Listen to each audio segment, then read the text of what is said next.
In the popular imagination, ancient Greece is often pictured as a land of shining marble temples, elegant philosophy, and heroic achievements.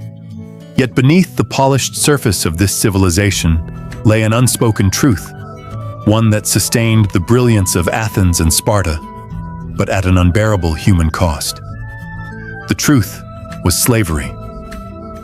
While the names of philosophers and generals live on, the voices of the enslaved, millions of them, were silenced, erased from the historical record. To understand their world, one must strip away the myths and confront the raw brutality that existed behind the facade of greatness. The story begins far from Athens, in the rugged countryside where most Greeks lived. Here, families scratched a living from thin soil and prayed for mercy from the skies. Years of drought could bring ruin. A failed harvest, a tax collector's demand, or the debts owed to wealthier landowners might push a family past the edge. In desperation, choices were made that haunt the imagination even today. A child, often the youngest, sometimes the most expendable, would be sold. To the family, this might mean survival. To the child, it meant the loss of freedom, identity, and future. Imagine a boy no older than 10, clutching his mother's hand as strangers approach. The buyers speak a different dialect, their tunics marked with signs of wealth. Promises are whispered. The child will live in the city, will be fed, perhaps even educated. But beneath these reassurances lies betrayal. Payment is made in coins, and the boy's life is transferred as if he were livestock. His mother watches, torn between guilt and necessity, as he is taken away. This was not a rare occurrence. It was a recurring pattern in Greek society, repeated countless times across generations. The boy's journey begins with iron shackles fastened around his wrists. He is placed in a line with others, men captured in war, women taken in raids, and children too young to understand why they were chosen. Guards drive them forward along the dusty roads that lead to Athens. Along the way, the sound of sobbing blends with the rattle of chains. The weak collapse. The overseers prod them mercilessly to their feet. The boy learns quickly that tears invite blows. Hunger gnaws at him, but hunger is ignored. What matters is survival, putting one foot in front of the other until Athens rises on the horizon like a dream turned nightmare. Athens, celebrated as the birthplace of democracy, had streets filled with markets, temples, and bustling citizens. Yet, woven into this vibrancy was another market, one dedicated to human flesh. Slave markets operated in broad daylight. Here, the boy is thrust upon a platform under the scrutiny of wealthy men. They examine him as they would a horse, checking teeth, probing muscles, judging posture. Questions are asked not about his name or dreams, but about his usefulness. Could he carry water? Could he be trained for house service? Could he fetch a high price at resale? His humanity has been erased, replaced by a set of calculations. It is here that the boy first encounters Lysander, a wealthy Athenian whose household required new servants. By his side stands Demetrius, the overseer, an older man with the cold, sharp eyes of one who has long administered discipline. Lysander inspects the boy briefly, satisfied not with who he is, but with what he could become. A tool, an obedient instrument within the walls of his home.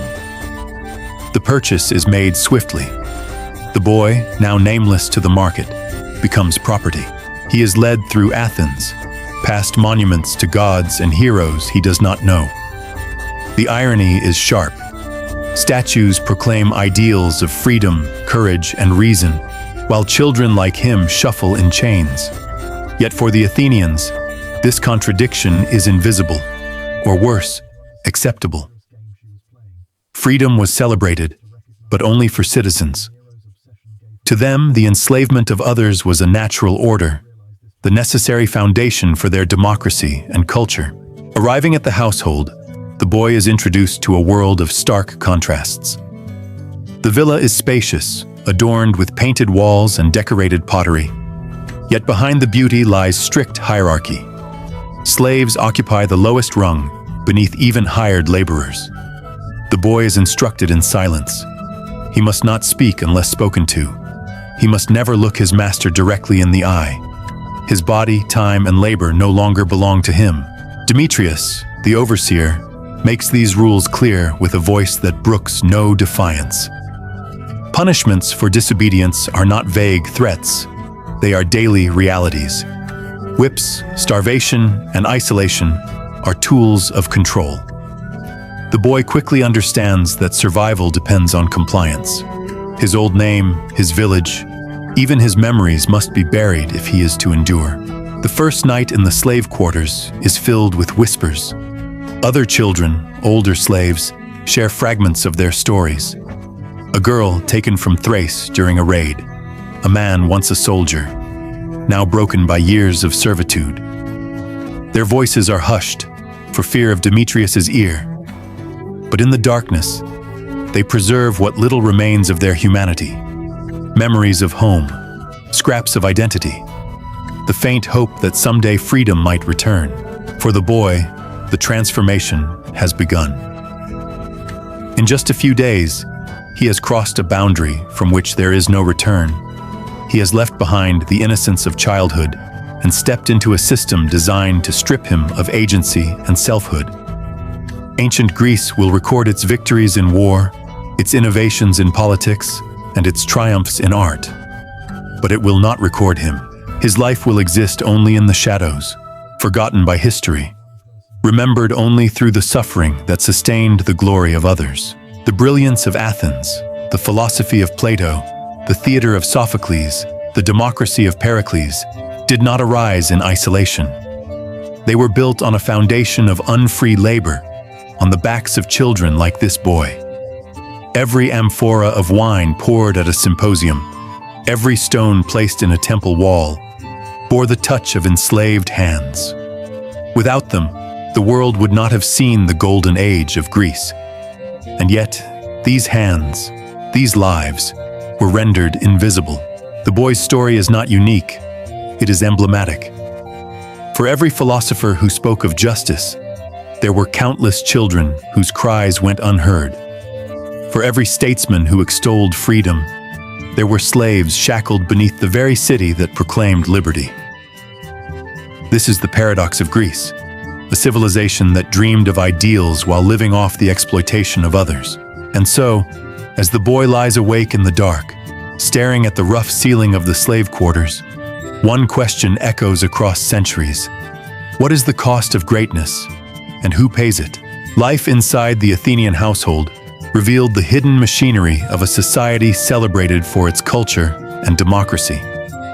For the newly enslaved boy, every day began before sunrise, when the overseer Demetrius roused the servants with sharp commands. The slaves' tasks varied, fetching water from public fountains, tending the kitchen fires, cleaning floors, or preparing the household for its daily routines. Each duty was performed in silence, for silence was the mark of obedience. A misplaced word, a pause too long, could invite the whip. The boy learned quickly, as all slaves did. He memorized the layout of the house, the andron, where men gathered to drink, the women's quarters, off limits to males, the storerooms filled with jars of oil and grain.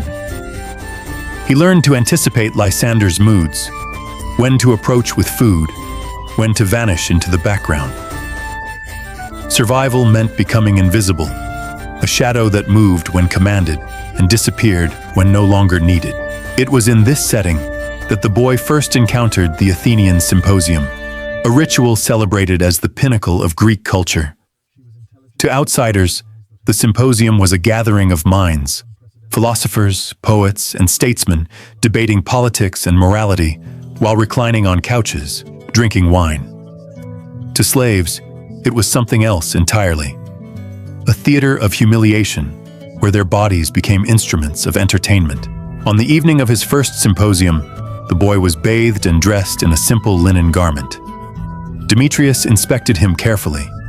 His small frame, his youth, his fearful eyes, all made him desirable in the twisted logic of Greek elite culture.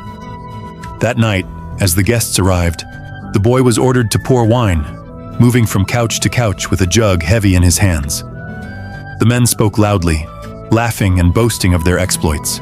They quoted lines from Homer and discussed justice as though it were their personal invention.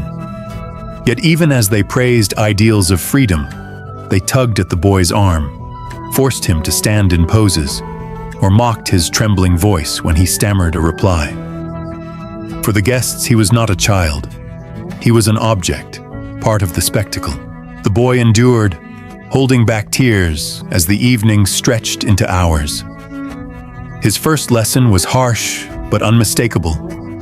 The symposium, for all its rhetoric of wisdom and beauty, was built upon exploitation. The same men who praised philosophy and democracy reduced him to nothing more than an ornament in their display of wealth. This hypocrisy was not hidden. It was accepted, normalized, even celebrated. In the days that followed, the boy's spirit was systematically broken. Demetrius ensured it with precision. Slaves were reminded daily that they had no identity outside the household. Names were often replaced with nicknames, sometimes mocking, sometimes demeaning. The boy's old name was erased, replaced by whatever his master chose to call him. When he hesitated to respond, the whip carved the lesson into his back. Hunger, exhaustion, and fear reinforced obedience more effectively than chains. This was the paradox of Greek slavery. The slave was treated as both indispensable and disposable. Without slaves, the household would collapse. Yet slaves were also regarded as less than human, a category somewhere between animal and tool. Greek philosophers themselves reinforced this view. Aristotle, writing in his treatises, declared that some people were slaves by nature, destined to serve the free. To him, their suffering was not injustice, it was inevitability. Such words gave intellectual cover to a system that thrived on cruelty. But within this system, fragments of resistance endured. In the quiet of the night, in whispered conversations, slaves shared their pain and their hope.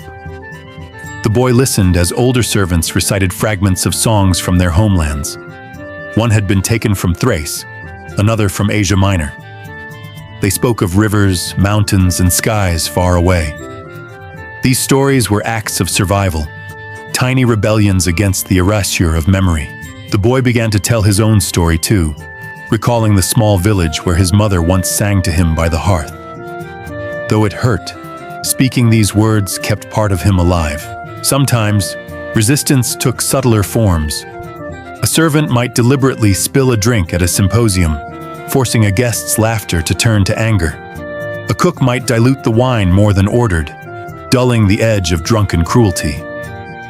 These acts were dangerous, often punished if discovered, but they reminded the slaves that they still possessed fragments of choice, however small. Meanwhile, the city outside the villa celebrated itself as the beacon of civilization.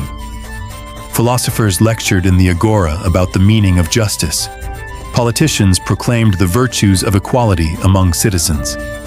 Playwrights filled theaters with tragedies that pondered fate and human dignity. Yet the enslaved boy saw the contradiction clearly. These ideals existed only for a narrow circle. The democracy of Athens was a democracy of exclusion, a system that thrived precisely because it excluded women, foreigners, and above all, slaves. For the boy, days blurred into weeks. He carried water, scrubbed floors, and endured the sneers of guests who regarded him as less than dirt. Yet within this routine, he developed a skill that would become his only shield, the art of watching without being seen. He studied the faces of Lysander's guests, noting who was cruel and who was careless. He memorized the rhythms of the household, when Demetrius slept, when the storerooms were checked. This knowledge gave him no freedom, but it gave him awareness, a fragile power in a powerless life. And in rare moments, he found brief fragments of solace. Once, while sweeping a courtyard, he paused to trace a shape in the dust with his finger, a circle like the one he had seen on a pot. Another time, He whispered a line of a song he barely remembered from home. These gestures were small, almost invisible, but they were defiance nonetheless. They reminded him that he was still human, still capable of thought and memory, yet the system was relentless. Each day pressed him deeper into submission, blurring the line between survival and surrender. Older slaves warned him that the most dangerous transformation was not physical, but psychological. The moment when a slave accepted his condition as natural, when he no longer dreamed of freedom, when he believed the lies of his master. That, they whispered, was the true death of the soul.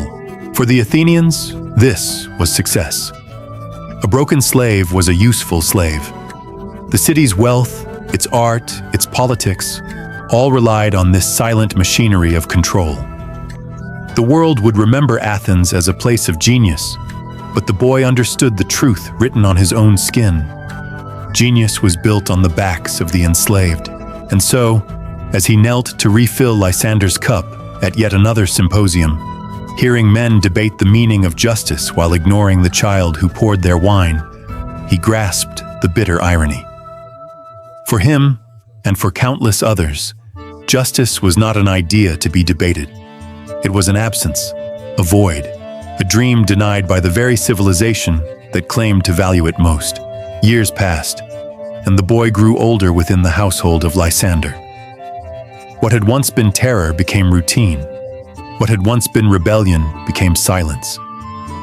He had learned to anticipate commands before they were spoken, to read the overseer Demetrius's expression like a map of danger. His body adapted to labor, his back bore scars from punishments, and his mind learned the cruelest lesson of all. Survival often meant surrender. In time, the boy became what the household desired: efficient, obedient, and quiet. His masters no longer needed to strike him often. Fear had done its work. To Lysander's guests, he was invisible, a seamless extension of the furniture, an efficient servant who poured wine without being noticed. Yet within him lingered fragments of memory: his mother's voice, his village, the innocence of a life cut short.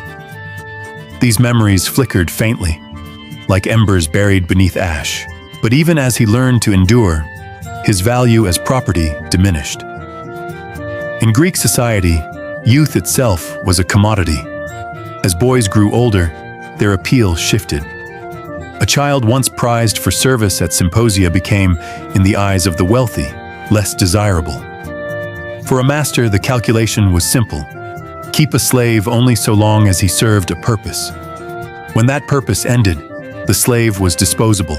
The turning point came on an ordinary day during a visit to the marketplace. The boy, now nearly grown, accompanied Demetrius to assist with errands. There, he saw the familiar sight of the slave stalls, new captives lined up for sale. Among them was a boy no older than he had once been, his eyes wide with fear, his wrists bound with rope. For the first time in years, the older boy felt the full weight of his own past. The child's trembling face was a mirror of himself, frozen in time. Something cracked within him then. He had learned to bury his humanity to survive, but in that moment, it returned with painful force. He realized that what had been done to him was not an accident of fate, nor an unfortunate necessity. It was a deliberate choice, repeated endlessly by those who held power. The suffering of slaves was not hidden from Greek society. It was accepted, justified, normalized, and this realization was more unbearable than the lash of a whip. His masters knew, and they did not care. Not long after, Lysander made a decision. The boy, now seen as less useful within the household, would be sold again. But this time, the destination was not another villa. It was the mines. In Athens and across Greece, silver mines fueled the wealth of the city-state. The coins that paid soldiers, funded temples, and built warships were dug from the earth by the hands of slaves. These mines were infamous, death traps where men and boys labored in darkness, inhaling dust, crawling through narrow shafts, and collapsing under endless toil. Few who entered ever returned alive.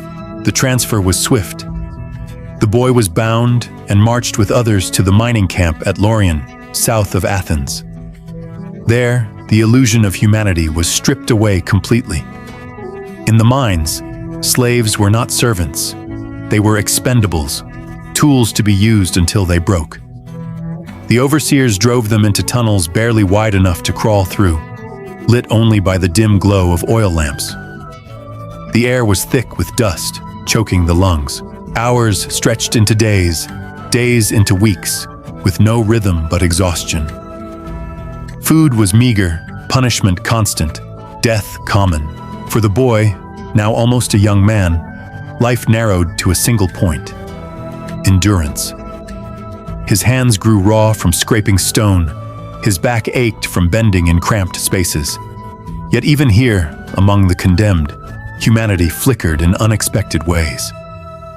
At night, when the slaves returned to their crude barracks, they shared scraps of food, whispered songs and fragments of stories. Some prayed to distant gods, others cursed the names of their masters. Together they forged a fragile solidarity, bound not by hope of escape, but by the shared knowledge of suffering. In these moments, the boy, once voiceless, found his voice again. He began to tell his story quietly to those around him. He spoke of his village, of his mother, of the long road to Athens and the years in Lysander's house. Others listened, some nodding in recognition, some weeping silently. In a world that sought to erase them, storytelling became an act of defiance. Their lives might end in darkness, but their memories would not vanish entirely. The end came slowly, as it did for most who labored in the mines. Years of inhaling dust weakened his lungs. His body, worn down by endless labor, no longer obeyed his will. One day, deep within a shaft, he collapsed, unable to rise. The overseers cursed him, dragged him aside, and left him to die, for in the economy of the mines, a broken slave was worthless. His fellow slaves, when they could, carried his body out and buried it in a shallow grave near the camp. No name marked the spot. No monument stood above it. Yet in the memories of those who had listened to his story, he lived on. This boy, nameless to history, forgotten by the world, was one of millions. His life, his suffering, and his death were not exceptional, but typical. Ancient Greece, for all its achievements, was built upon the silent foundation of such lives. Democracy, philosophy, art, and architecture all were sustained by the labor of slaves who had no voice, no rights, and no future. The marble temples of Athens still stand, admired by millions. The words of Greek philosophers still echo through classrooms and books. But beneath the brilliance lies a shadow, a truth that cannot be ignored. Every stone of the Parthenon, every coin of Athenian silver, every drop of wine spilled at a symposium bore the hidden cost of human suffering. And though centuries have passed, the questions remain. How many lives can a civilization sacrifice in the name of greatness? How often do societies celebrate ideals while denying them to the most vulnerable? The story of the boy is not confined to Greece. It is a mirror held up to humanity itself. For even today, exploitation persists, hidden behind modern systems and distant supply chains. The faces have changed, the methods evolved, but the logic remains hauntingly familiar. The boy's life ended in darkness, but his story endures as a reminder. Civilization, no matter how glorious, is never free of shadows. And true greatness cannot be measured by monuments or achievements alone. It must also reckon with the lives sacrificed along the way. Thank you so much for watching today's episode. If you found this story meaningful or gained a new perspective, please give the video a like to support our work. Don't forget to subscribe to the channel and turn on the notification bell so you won't miss the upcoming episodes filled with more untold stories from history. Your support is the greatest motivation for us to keep creating. See you in the next video.